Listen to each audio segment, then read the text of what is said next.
First of all, Dylan, it's good to see you again. Welcome to the show. Good to see you too, Dan. Thanks for having me. I appreciate it. So, do you want to keep the Panthers fans up to date with what you've been up to? I'm sure you've got all your followers on Instagram and things, and they see what you're doing. But if you just tell everyone what you've been up to and stuff. Yeah, well, I mean, it was kind of a shitty situation with the season getting cut short there in March and having to come home and quarantine and everything. But ever since then, just mainly been working out, hanging out with friends and family, and doing a lot of golfing, which has been good. And then, started dating this girl when I got back home in March, and things have been going really well. And we just moved into our apartment together downtown Calgary, so that's been going really well. And she's a Canadian Olympian. She's on the bobsled team, so she actually just started her 2-week training camp today because they think they're going to have a season overseas. But no, just been keeping busy and trying to enjoy life as much as we can, without being able to play hockey. So I mean, I really can't complain, but at the same time, it's shitty for everybody right now. And how many Cool Runnings references do you make to her on a daily basis? Because I wouldn't be able to resist. I've made my fair share, that's for sure. Yeah, there's been a few references, and she's good about it. She plays along, so it's fun. She's not over it yet. No, not yet. Have you managed to get on the ice at all? I have. I've been running camps and stuff like that for younger kids, like Pee Wee's Bantams and stuff like that. And I've only been able to skate once by myself. But now, the ECHL came out with their schedule. They're planning on starting December 15th. So it looks like I'm gonna have to try and find ice here right away and, get my legs back under me before the season starts. Do times like this make you almost miss the game, appreciate the game even more when it's taken away from you, sort of thing? 100%. Like just sitting there watching the bubble and the NHL and what those guys went through, and how I'm sitting here on the couch just twiddling my thumbs. It made me miss it that much more. And this is the longest time I've spent without being able to play an actual hockey game, and we're really starting to get the itch now where it's like, okay, it's time to get things going and get back to, the lifestyle that I know. How do you think you would have done in the bubble? Because I know for me, shutting out the world would have been great. That'd be my idea of heaven. But I know not everyone likes that sort of thing. How do you think you would have coped in a bubble? I mean, just hearing the responses from all the players and everything, and how tough it was for them. I felt especially bad for the guys with families and like young kids and everything like that. So, I mean, I could imagine it'd be tough, but at the same time, I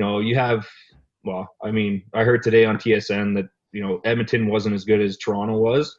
I guess in Edmonton, they were promised a lot of things that they didn't deliver on, and Toronto was the better bubble. But, they had a lot of things to do, but at the same time, you're stuck around the same group of guys day in and day out. And, I mean, how hockey works. Some guys get sick of each other and stuff like that. So, I don't know. I think it would have fared pretty well, but at the same time, it's tough to comment on that situation when you're not a part of it. So I don't know. It definitely would have been tough. That's for sure.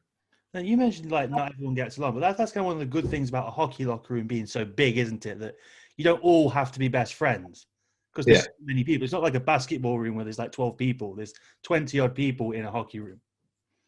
Yeah, no, absolutely. And like I was not taught growing up, but I've learned growing up that you don't have to like each other, but you have to respect each other and play.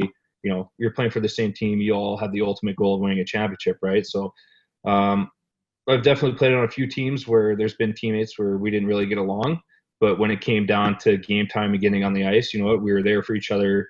We stood up for each other and we did things like that. So obviously everyone has their friends on the team that you hang out with mostly, but when it comes down to it, everyone's on the same page. And speaking of friends on the team, if we recorded this a week ago, there would have been a special guy right next to you. There would have, yeah. We tried to set that up and it didn't end up working out well. But I was going to bring a special guest on with me. It would have been Jane Risling, who, I'm sure a lot of fans remember him in Nottingham because he spent most of the season being suspended. So I'd like to get him on to talk about DOPS. That's all I want to talk to Jane about. Just get his honest opinions. Yeah, no, I get. You should probably try and reach out to him. I'm sure he'd love to do an interview with you. Yeah, for sure. And then they were mentioning Nottingham. 2018, what, like most people will know that 2018 wasn't your first time in Nottingham, because when we announced you, we announced that it was all mentioned about your dad had played here before in 1996 and stuff. And I know I've prefaced you about this, but what do you remember about Nottingham from back then when you were 5 years? Did you come over straight away with him? I did, yeah, yeah. So I arrived when I was 5, and I celebrated my birthday there when I was 6. And I remember that. We had a little house party for me for my 6th birthday, and that was fun. Had the neighbors over and everything like that. And then I remember going to school in Nottingham. It was a little awkward at first, but I ended up making friends and stuff like that. I ended up playing with Farmer and Stevie Lee, and I didn't realize that until I got there in 2018 that we had actually known each other and played together before. So that was pretty cool. Yeah, I mean, it was a long time ago, so it's tough to bring up memories and everything like that. But I know for a fact my dad enjoyed his time over there and absolutely loved it. And even in 2018, I thoroughly enjoyed my time over there and loved everything about the city and the fans and just the atmosphere. Like it was awesome. And as you're going through your hockey careers, obviously you're playing in the NHL and things like that, so you're probably not thinking about it at that time. But did you ever think you would end up back in Nottingham? I didn't think I would end up back in Nottingham, but I had a goal in mind that I always wanted to play for a team that my dad had played for. Oh, that's cool. So, like, he obviously played for quite a few teams, and none of those opportunities ever came up to the point where I could play for them. And then Nottingham came up, and I was like, yeah, I'm taking advantage of this, and hopefully I can be a fan favorite like he was. And I'm guessing it was number 6 or nothing as well. Yeah. I mean, you kind of have to. It's a family number, right? That's what we all wear. But yeah, it's 6. I told Goody, I was like, he's like, what numbers do you want? I'm like, it's 6, 6, or 6. It's like I gotta have 6. Yeah. And that's it. But when did Nottingham come on your radar then? Was it like, because I know you had some kind of relationship with Rich on some level, didn't you? Yeah. So Rich and the old man played together a long time ago. I can't remember where. But my dad found out he was coaching in Nottingham and threw out a call, and Rich was like, yeah, you know what, we'd love to have him, and we'll give him the opportunity, and that ended up working well. And then when you sign in a place like the Elite League, and obviously you've got the resume that you have with all those NHL games, do you feel like an extra responsibility to perform in that league? Because obviously there's been a reputation of players coming over to retire and not for a last hurrah sort of thing. Yeah, no, absolutely. Like you said, with the resume and everything coming into, I mean, not to put it down or anything, but like a lower league than NHL, AHL. But yeah, I mean, obviously there's a standard that you have to be prepared to play game in and game out and, be a leader on the team. So it helped out a lot that the team we had there in 2018 had a lot of leadership on it, a lot of guys that have played at higher levels, and a lot of older guys like Kevin Henderson,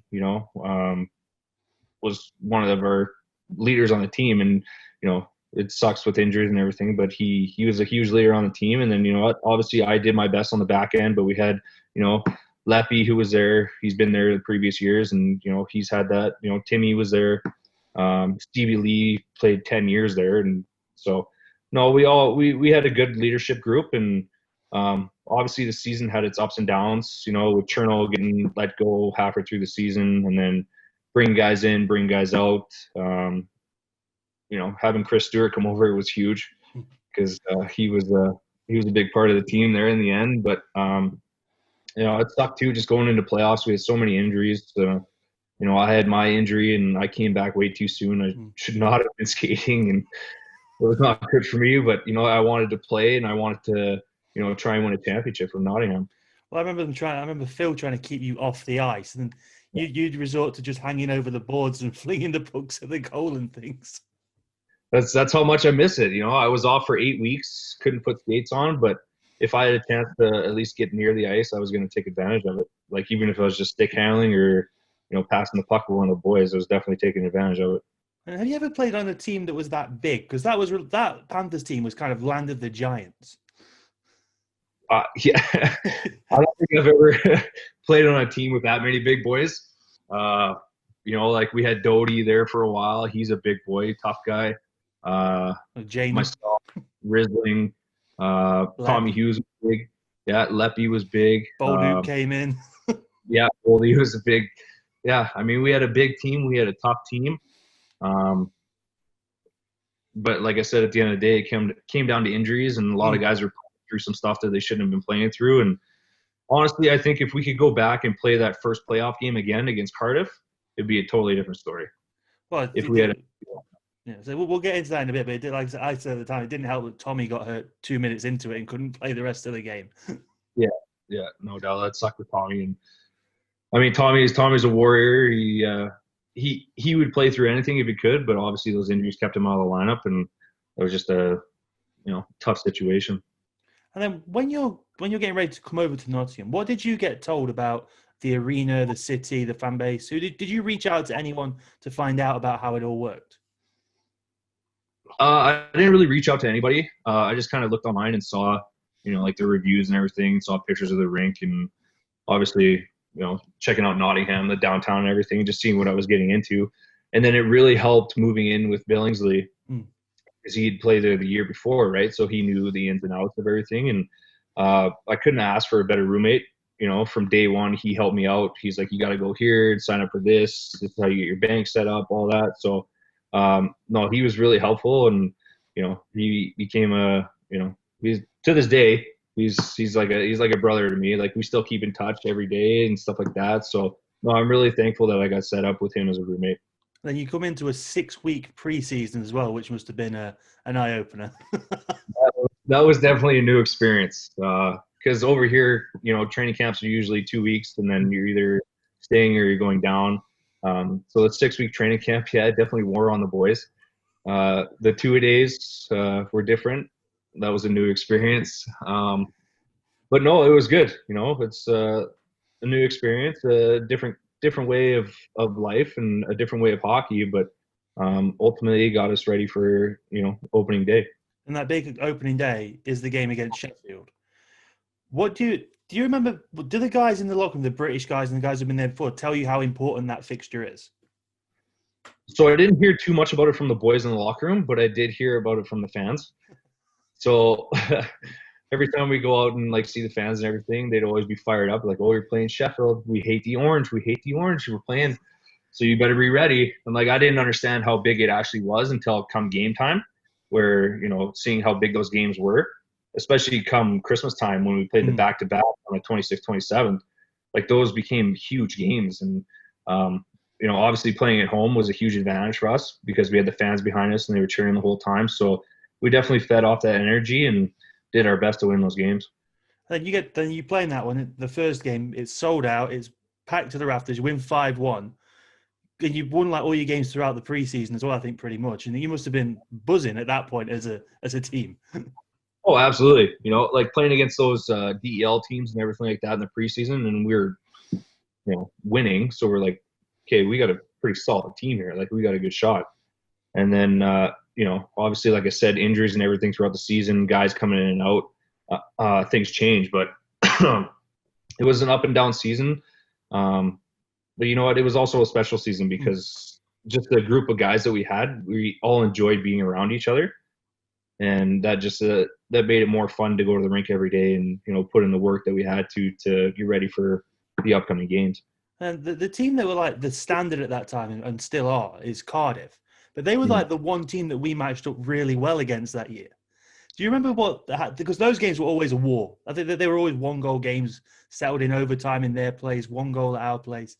Were they ones that you really looked forward to as a group and got fired up for?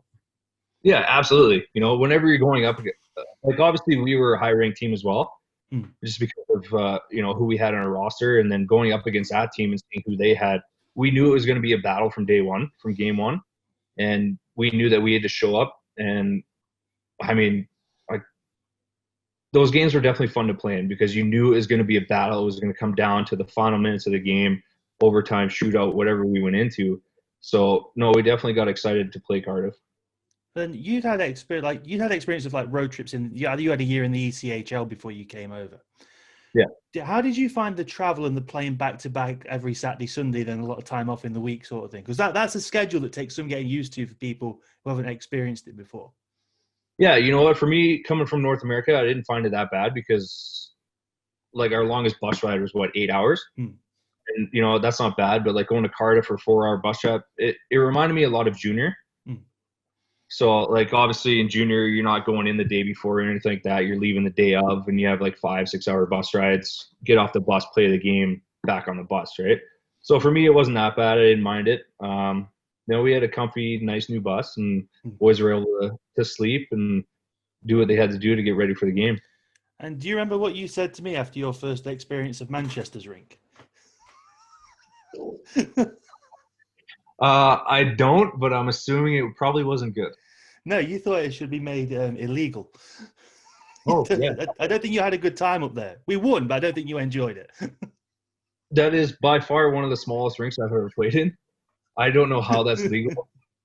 Like, you take 2 strides and you're from your goal line to the red line. It's definitely small hockey, and it's fast hockey with all those big boys out there. It's an experience, that's for sure, that I will never forget. But yeah, I don't know how that rink is legal. It blows my mind. I think you have to go there to find out if you can hack it in the Elite League. If you can't make it in Manchester, you can't come and play anywhere in the nice places. Yeah, I mean, I would agree with that for sure. Yeah. And are there any away arenas that you enjoyed playing in? Because they're all different. Oh no, they're definitely all different. I liked Cardiff's rink, just because it was smaller and more packed with fans, right? And it was a good ice sheet. Belfast was good too. I like Belfast just because it was a bigger atmosphere, and obviously they do well with fans. And Fife was a lot of fun too.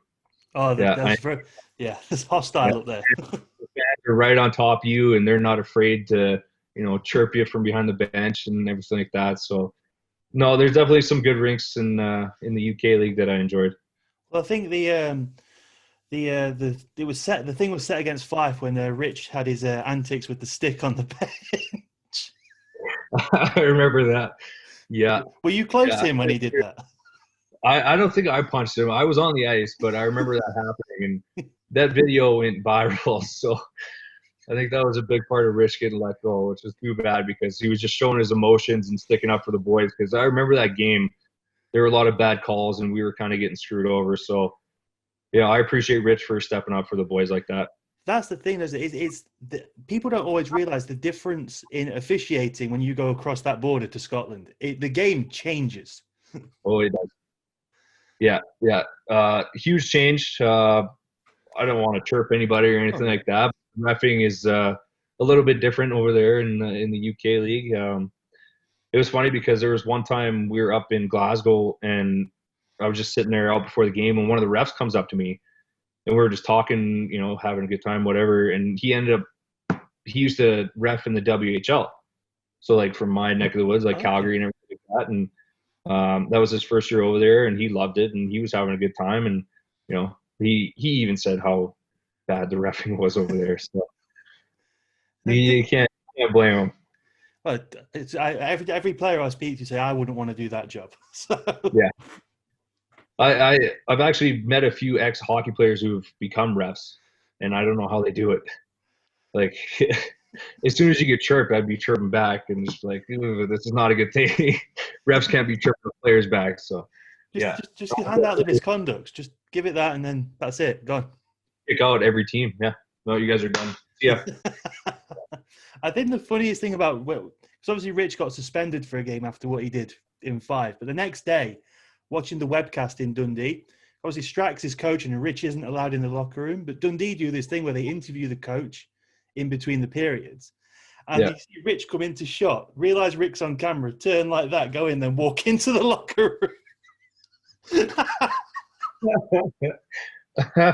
I remember that game because I wasn't playing that game either for some reason. I don't know if I was hurt. Oh, no, I got kicked out of that game. That's what it was. Oh, that where you like tapped the guy on his shorts and he went. Yeah, he fell down and broke his ankle or something like that. Yeah, I got kicked out of that game. And then, that was the game that Rich was suspended for. So Rich was just pacing up and down the back hallway and on the back room there. Yeah, that was not a good game. Well, things happen. Yeah, it's hockey. Anything can happen. But yeah. Did you find, like, there's a lot of people, and I've spoken to ex-players and things who have retired since then, and say that the rivalry with Sheffield, it's good, but there's almost too much of it. Did you feel that as a player, that there's too much of it? I never felt that it was too much of it. I thought it was the right amount of rivalry. You know, like games never really got out of hand to the point where we're having like bench brawls or like line brawls or anything like that. But it was good competition on the ice, like hard hitting, you know, a few fights here and there, guys getting each other's faces. Like that's the kind of rivalry you want. Like you don't want to go to a game and watch, you know, a bench clearing brawl in the first 2 minutes of the game, and then, you know, all these guys get kicked out, and the rest of the game it's like, you know, half a bench for each team. Like it just gets boring because the boys get tired. But no, I thought the rivalry between us and Sheffield was very good, and I thought our rivalry with Fife too was actually really good. A lot of that was it Bolduc and Jade and Risling and Shane Owen, I think, was the the instigator for most of that. Well, yeah, and that stuff that happened with Stevie Lee, you know, breaking his face and everything, and then that. I forgot what his name is, but he ended up playing for Nottingham last year. Bulmer. Yeah. So I remember when we signed him, I said to Gee, you might want to tell Leppy that you're signing him and just test the waters a little bit. Leppy was going to kill him. Oh, that was not good. Yeah. Yeah. But that, you know, that's the game, right? You know, stuff happens when you play for opposing teams, and then you finally get on the same team together, and, you know, we just kind of apologize and go from there because you're now teammates. So there's really nothing you can do about it. It's like hockey is such a big world, but it's so small at the same time. Like you're always bumping into, like there's always a link back to somewhere you've played. Oh yeah, it's crazy how hockey is a very small world. Like guys will know guys that know guys, and it's a very small world, and everyone's connected. And yeah, I don't know. It's weird. Honestly, it's weird. Yeah. And like November and December come along, and that's when things started to go wrong a little bit. And you've been around the game, you've played at the highest level. What would you say kind of was what was going wrong with the team at that point? You know, it's kind of tough to say because I had a good relationship with Rich and everything like that, but obviously they were. Well, he brought you in. He brought me in, yeah, but there were a few players that, you know, didn't get along with the coach and everything like that. And, you know, they weren't playing up to their standards, and they thought Rich wasn't coaching up to his standards, and stuff just kind of went back and forth, and it was not like good team chemistry. I mean, like the locker room was good up to a point, and then obviously, you know, we weren't winning. We weren't doing what we were supposed to do, and management had to make a change, and, you know, it had ended up coming down to Rich leaving. And then obviously bringing players in, bringing players out, just to try and, you know, build that chemistry back up in the team so we could start winning again. It made it tough on the boys, but, you know, at the same time, we did our best. You know, it's not like we went from first to last. Like, we still made the playoffs. And like I said, going into the playoffs, we had a lot of injuries. And that really hurt the team because guys were playing through things that they shouldn't have been playing through. Like, you know, for me personally, I should not have been on the ice, but, you know, I had the opportunity to put a ton of tape on my injury and try and go out there and do what I can. Just trying to win a championship, you know what I mean? And that's the ultimate goal at the end of the season, is to win a championship. And it would have been nice to bring one back to Nottingham, but, you know, a lot of circumstances, and, you know, as much as the year went up and down, it was still very enjoyable, and I really enjoyed my time there. And I wanted to come back, but, you know, obviously things have changed, and, you know, new management, new coaches, everything like that. So, no, I thoroughly enjoyed my time in Nottingham. And when Rich does let go and Rick takes over, what did he say to the team? Because from talking to Rick, his whole thing was to bring the fun back, to like guys like express themselves and make it, like, you know, more, not like, he just wanted to make it fun. That was his objective from it that he's told me. Did he make that clear to the team? Yeah, no, he definitely made that clear. You know, once Rich got let go, he came in, and, you know, he basically just told us what his plans were for the remainder of the season, because he was taking over as head coach. And, you know, he talked to the leadership group and everything like that, and everyone was on board. And, yeah, because a lot of guys were not having fun. Like I said, they didn't get along with Rich.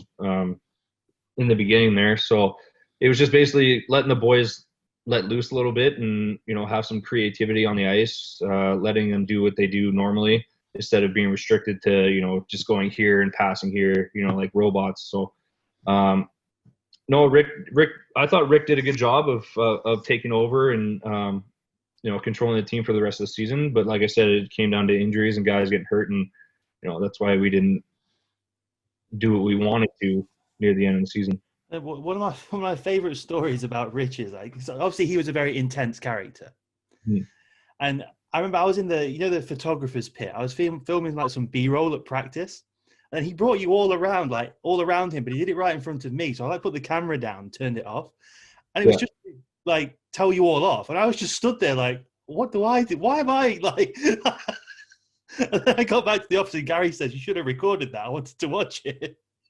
Yeah, I don't know. From a coaching standpoint, you probably did that on purpose to hope that you would get that on video so you could put it out there on the web and show everybody that, I was not recording that.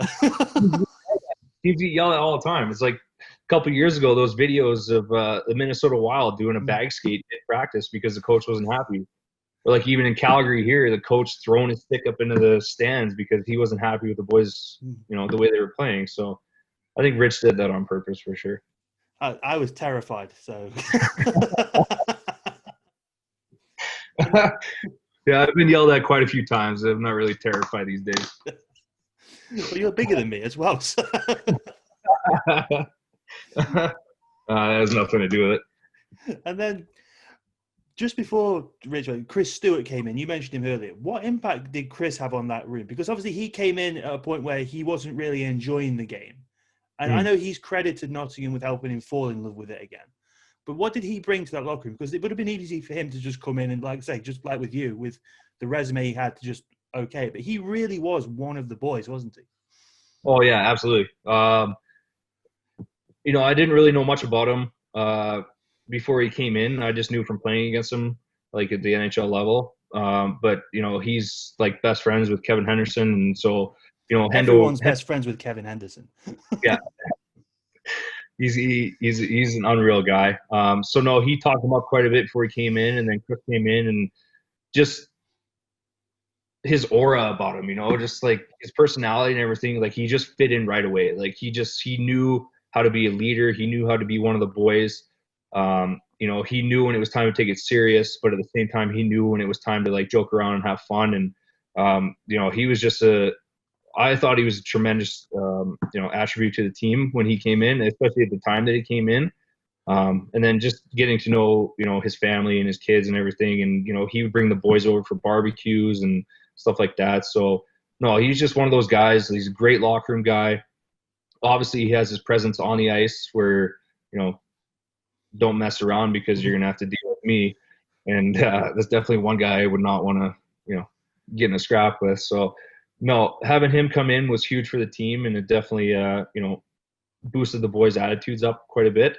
And no, I was happy to be able to play alongside him. And it was good to see after he left Nottingham to get an NHL contract, which was huge for him. And now he's retired, and I wish him the best of luck in retirement. But yeah, no, he's definitely one of my favorite guys to play with.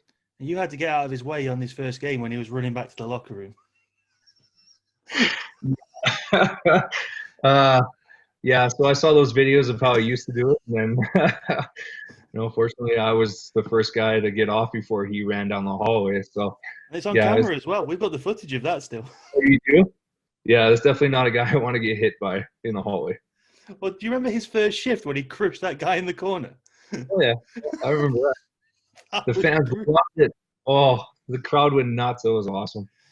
The unfortunate thing was we ended up losing that game 6-2. So at least there was a good memory from it. Yeah, there's one good memory out of it. There are two good memories out of that game. Hey, anytime I can get a highlight, I'm happy. Yeah. I can put on Twitter, I'm happy. Definitely a couple highlights for that one. And then, unfortunately, a low light is that soon after Rick took over, you got hurt against Milton Keynes. Yeah. That must have really, because that's the business end of the season. Then, like you're preparing for the play. You're getting told all about this playoff weekend that's so different to everything else. Yeah, that you're trying to climb back in the standings, get some form going. How hard was that for you to be out of the team at that point? Oh, I was devastated, like I've pulled that move off so many times, and it was just kind of like a freak accident. You know what I mean? Like, you can't really prepare for that. It just sucked that the guy fell on top of me and I couldn't get up in time. And then, like, I still have the video on my phone that I show like friends and stuff like that, and they all just cringe when they look at it because it was painful. As soon as I hit the wall, I knew something was wrong. I was just in pain, and then to find out that I was going to be out for 8 weeks at a crucial time in the season, I was devastated. And there's not much you can do with the injury that I had. It just had to give it time to heal. And then, once I started feeling good, I, pushed it a little too much to the point where I thought I could play. And then I just ended up making it worse. But at the same time, we're in the playoffs. I want to help the boys out, do what I can to help the team win. And it didn't end up working out. And, even going into the next season, I was still having problems with it and everything. And the doctors told me, like, yeah, you pushed it way too soon. You shouldn't have done that. You should have took time off. But at the same time, like, it's hockey mentality, right? You're one of the boys. You want to help the team win. And that was my whole mindset, going into the playoffs. So, like I said, with all the injuries and everything we had, I tried to do my best for the team at the time, and I just ended up not working out.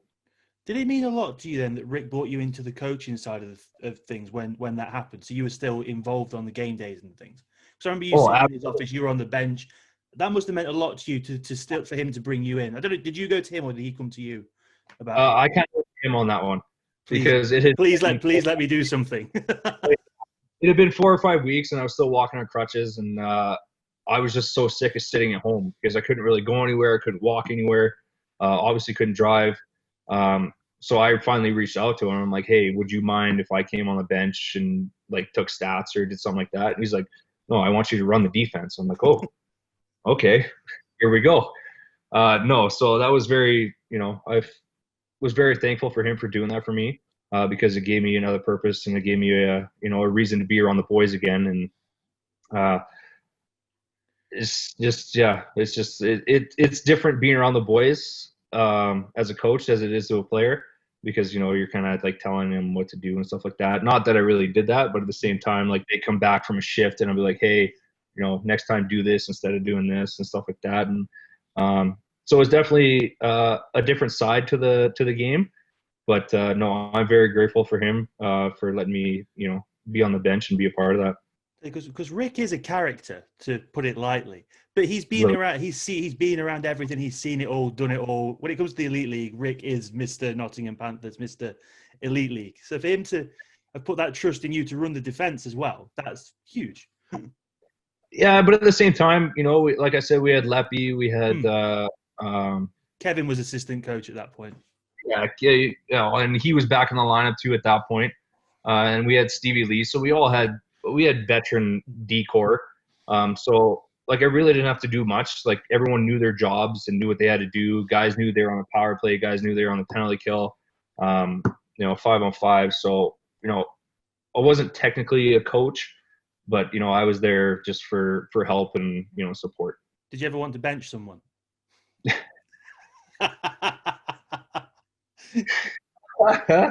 could have benched Tim. That would have been funny. Yeah, that would have been nice going home to that one. He would have gave me the silent treatment. I never would have heard from him again. He couldn't be. No, I never officially wanted to bench anybody, but Strax came down and told me, hey, play this guy a little bit less here and there. But I never officially benched anybody. And how much did your perspective of the game change? Because obviously, when you're on the bench, it's not far from where the players sit. But I imagine your outlook on the game is completely different. So did you learn that stint on the bench? Yeah, no, I mean, you definitely see the game a totally different way from standing on the bench as opposed to being a player.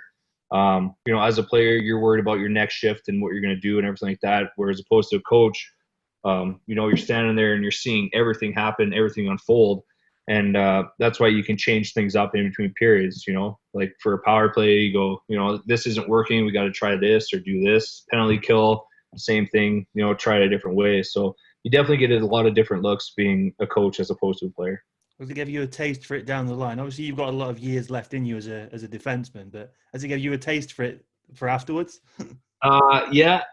I actually did some coaching for a junior A team a few years ago when I was dealing with another injury. And then, being able to help out Nottingham with another injury as well.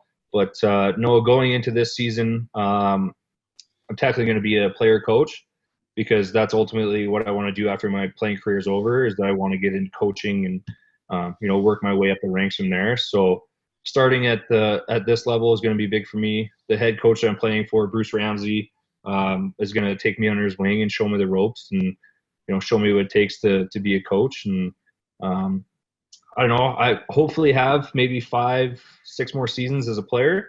But my next goal is to become a coach, head coach, and work my way up and see how it goes. And then as the time rolls on, the playoffs start to creep up on you. At what point did you decide I'm going to play? Because I think you had like 1 or 2 regular season games before it got into that home and away against Fife. You didn't have many games before the playoffs started. I remember that. No, yeah. Because I was officially off for 8 weeks. You might have only had that one against Guildford at home where they won 2-0, but I think that might have been your only game back before the games against Fife.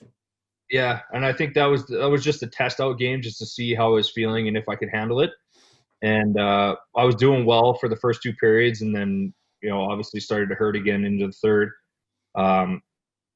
So just going into that next series against Fife and everything like that, we had some time off, so I healed up and I didn't push as hard as I could or should have. But going into that series against Fife, I knew I could play for a certain amount of time, but I knew at the same time if it started to hurt, I had to let somebody know so I could kind of back off a bit, so I wasn't out there falling down and causing a goal or something like that at a crucial time. So. No, like I said, it probably wasn't the smartest move for me to put the skates back on, but at the same time, like I said, I wanted to do what I could to help the team out. And as you go into that series against Fife, are people telling you about what the playoff weekend itself is like? Because that's one of the, like I say, it's different to anything. The only thing I've ever heard it compared to is the Frozen Four. That's the only similarity I've been told. Yeah, I never had the opportunity to play in the Frozen Four, but that whole tournament, format and everything like that. Like Timmy really blew it up. He's like, this is the best weekend of hockey. It's in Nottingham. The streets are going to be filled with fans. Like the atmosphere is going to be crazy. Like you're going to absolutely love it. And so I think that was another point that drove me to want to play in the playoffs, is because I wanted to be a part of that atmosphere and, to play in those games. And it just ended up being a shitty circumstance against Cardiff there in that first game where we just got absolutely rinsed.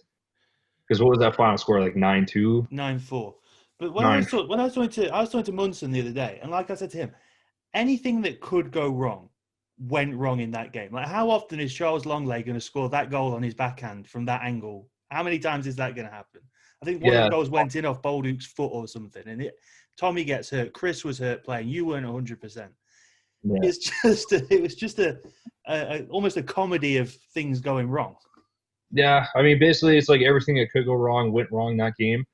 And like I've said about injuries and everything like that, guys were playing hurt, guys got hurt, and that definitely took away from the type of team that we had. Because we definitely, if we were fully healthy, I guarantee the outcome of that game would have been totally different, and we would have been playing in the final the next day.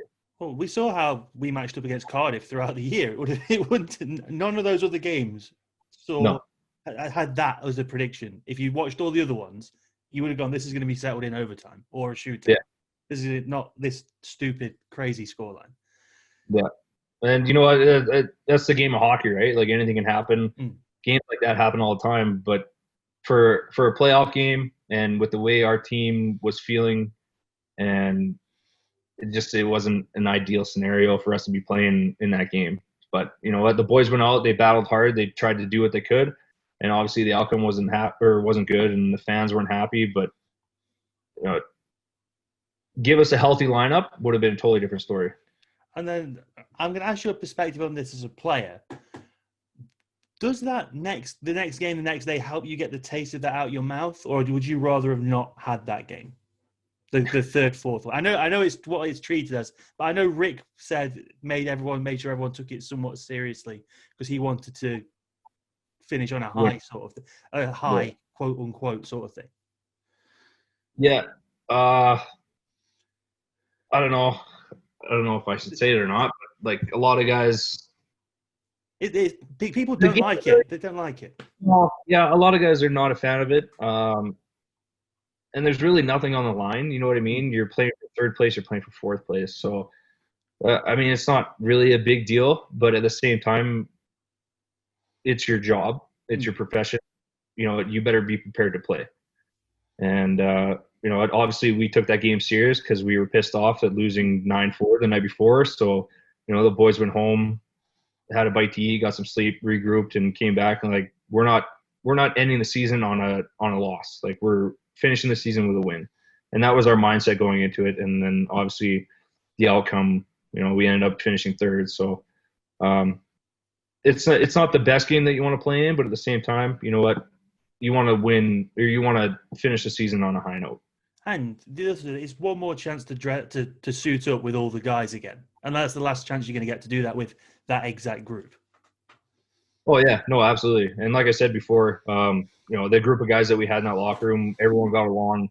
We all had a lot of fun, you know, hanging out with each other and, you know, battling, grinding together, game in and game out. So being able to play that game and, you know, finish with a win, you know, it was good, but at the same time, it's not what we wanted, but we'll take it for now.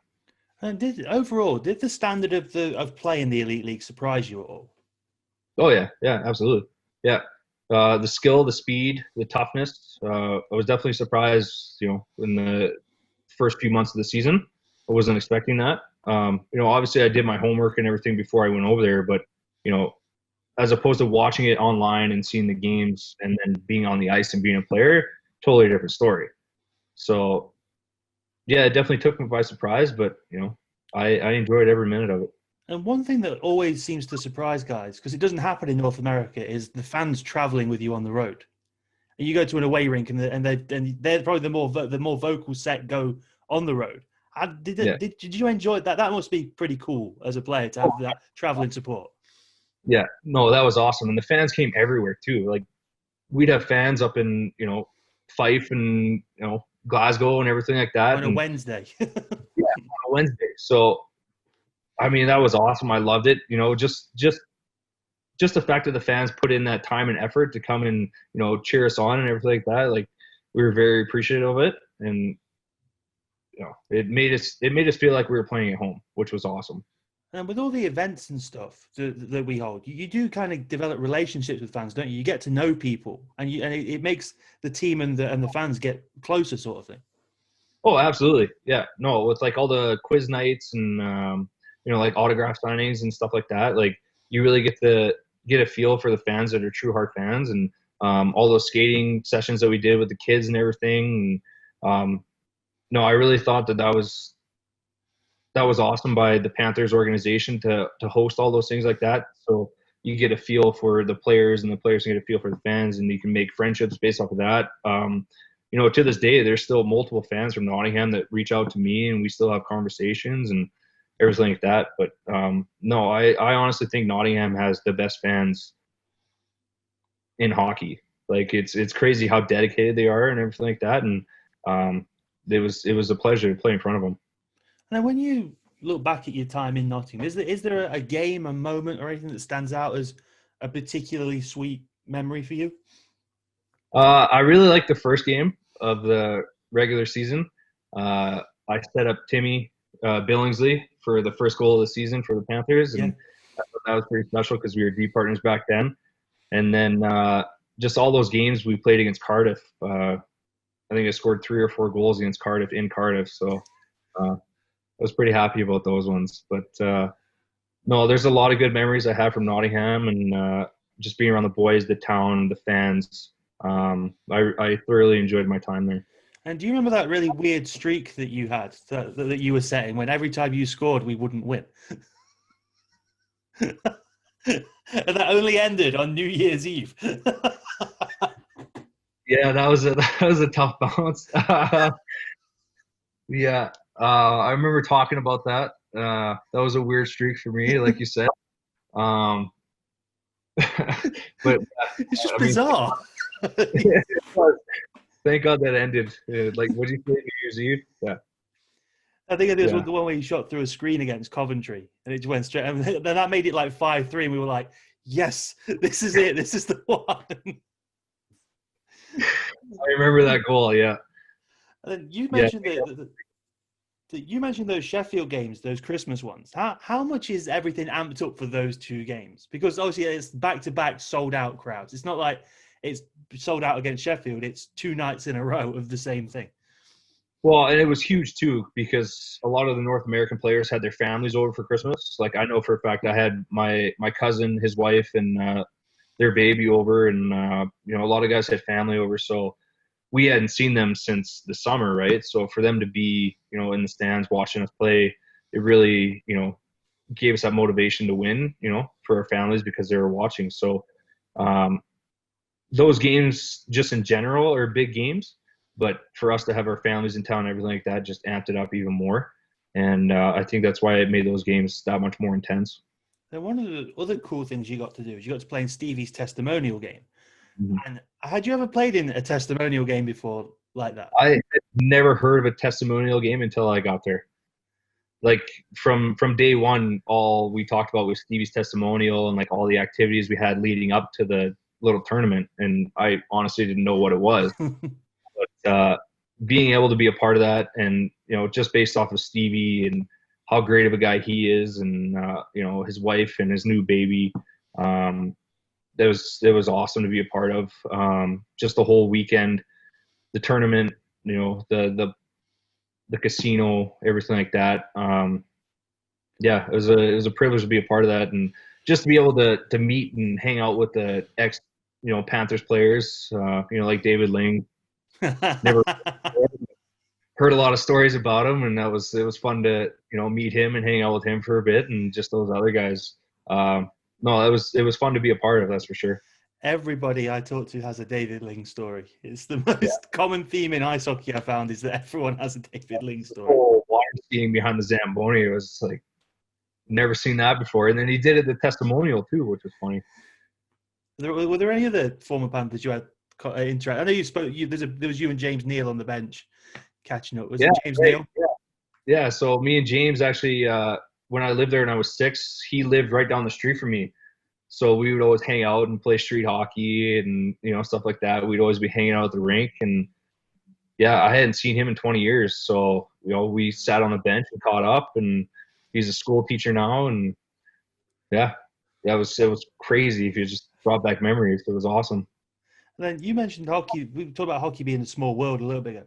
The year after you left Nottingham, you ended up playing with Jane and Tommy again in South Carolina, wasn't it? That must be cool to talk back up with those guys. Oh yeah, it was awesome. Me, Jay, and Tommy, we became really, really good friends there over in Nottingham, and then obviously I took off Slovakia. Those guys went to South Carolina, and then stuff went south in Slovakia, so I ended up coming home. Spent a month or two at home just trying to figure out what my next move was, and I talked to those two, and they're like, "Hey, we really want you to come to South Carolina," and then it ended up happening, and it's just getting the 3 Nottingham boys back together on the back end, and yeah, it was a cool experience, and it was fun to play with those guys again. And then you got Tommy, who one of the quietest people you'll meet, but when he talks, it's always funny.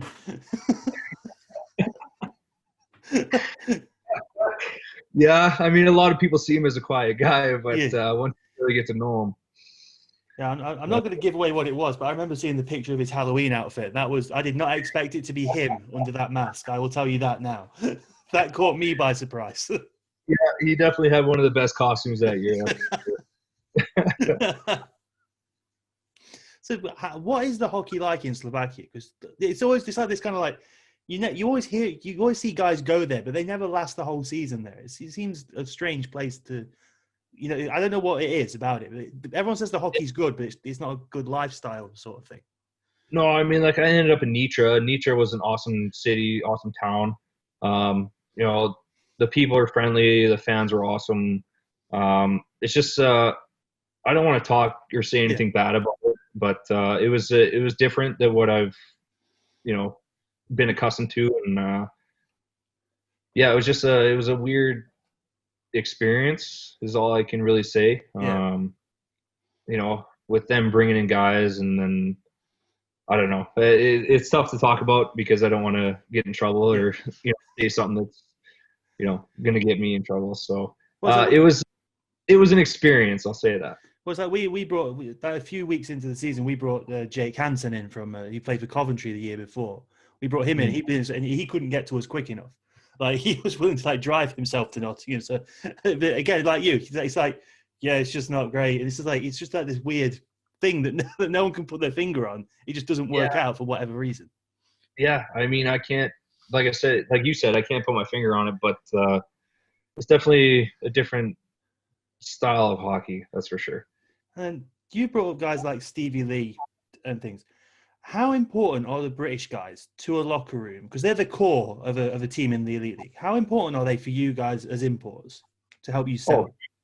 Oh, huge. Yeah. Like from day one, those guys were, very welcoming, very warm, and like, introducing us to the city, to how the game works over there and everything like that. Like having those guys there, especially like Farmer and Stevie Lee, even Lacko played there in that league for 10 years. Like they know the ins and outs and everything. So, they were always giving us tips and advice and what to expect, what not to expect. So no, having those guys there was huge for, us North Americans coming over. And yeah. And then you've got Goody as well, who looks after everyone. And then his room itself is like a therapy room, is what I've learned to call it, from guys going there and tell him everything. Oh yeah. To this day, I think Goody is probably one of the best trainers I've ever had. Absolutely love the guy. You know what? He's always got a smile on his face. He's always willing to help you with whatever you need. If you just want to go in there and shoot the shit with him, like he's more than happy to do it. Goody's the type of guy to give you the shirt off his back when you need it. And you know what? He's a huge part of that organization. He's a huge part of the Panthers. And I mean, if it wasn't for him, I mean, it would have been a totally different story. So like Goody's, yeah, I would say something else, but I'm not going to.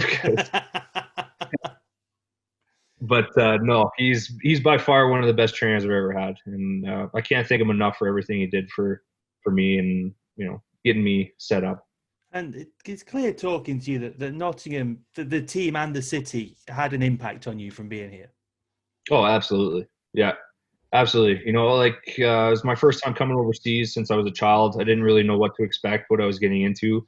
But, just meeting the fans, getting to know the city, it was incredible. And that's why I wanted to come back. I would have loved to have come back. I would have loved to have been there for another 10 years just to finish out my career. But obviously things changed. That's the way hockey worked. But no, Nottingham is a special place to me, and I would go back there in a heartbeat.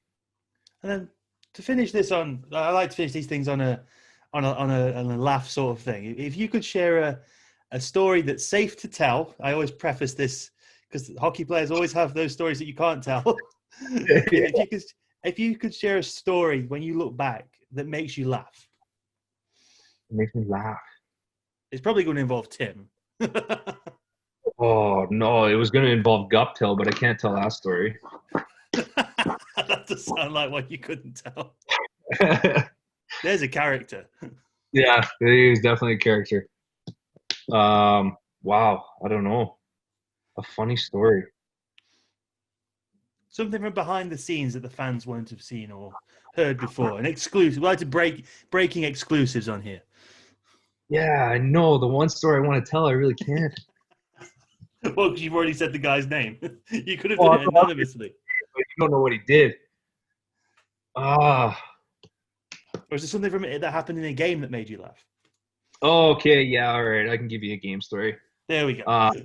So we're playing in Fife, and there's this attractive girl sitting behind the bench, and she's got this white hat on, and I can't remember the score of the game, but I'm pretty sure we were winning by like a decent amount. So the boys were like kind of laughing, having a good time because the game was almost over. And Husey looks over at me and he goes, "Hey, look at her tiny hat. And just the way he said hat, I just lost my mind. I was like almost crying laughing. And so like to this day, we still talk to each other and we just comment about people's hats. Little hats. It's not the best story in the world, but it's the cleanest one I can give you right now. And it's almost from talking to so many guys, it's those moments that stand out. Those little ones that don't mean a lot to everybody, but they mean a lot to you. And it's just those little things, and that's the really cool thing about it. Yeah, just the way he said hat, like I will remember that until the day I die. We still joke about it to this day. Like it was so funny. But yeah, that's probably the cleanest story I can give you right now. Oh, I love it. It's the same I mentioned with David Ling's stories. I always have to preface those with that you can tell. That's always the preface with any story on it. The one thing that the language can fly on here. I lost that battle when I had Cam Jansen on, because every word out of his mouth was F this, F that. And I told Gary, I'm uploading it. I'm not editing it because it won't make sense with all the beeps in it. So it's going up as is, and that ruined the language thing. It's original, and people love to see that. Yeah. Okay. Yeah. Cam, there's a guy who bought into Nottingham as an ex-NHL, like you, like Chris, like Big Ern, who he was on here and he spent most of the time just ripping on Sheffield, which was exactly what I wanted. But these guys, like you said, these guys with these CVs come over and they buy in. And that's a credit to the team, the city, and the fans that make the guys buy in, because you see how passionate they are. You can't help but be passionate too. Oh, yeah. No, absolutely. Yeah, the way you see the fans, how passionate they are about the team and how much hatred they have for other teams, you're just like, yeah, I hate these guys too. Like, let's get this battle going. So, yeah, no, it's awesome to see how passionate the fans are at Nottingham. I loved every minute of it. And then to put you on the spot to finish, I can't thank you enough for your time. If you had a message for the Panthers fans, what would it be? I just want to say thank you guys for everything. I thoroughly enjoyed my time there. Just being able to play in front of you, and those certain games where you guys were chanting my name from the stands after I did something, it's something that I'll always remember. And I just want to wish you the best of luck, in the upcoming seasons, and hopefully you guys can bring home a championship. But I want to thank you, Dan, for having me on, and all the best. It's been an absolute pleasure, and hopefully we haven't seen the last of Dylan Olsen in Nottingham. We'll see. One day, hopefully, we'll see.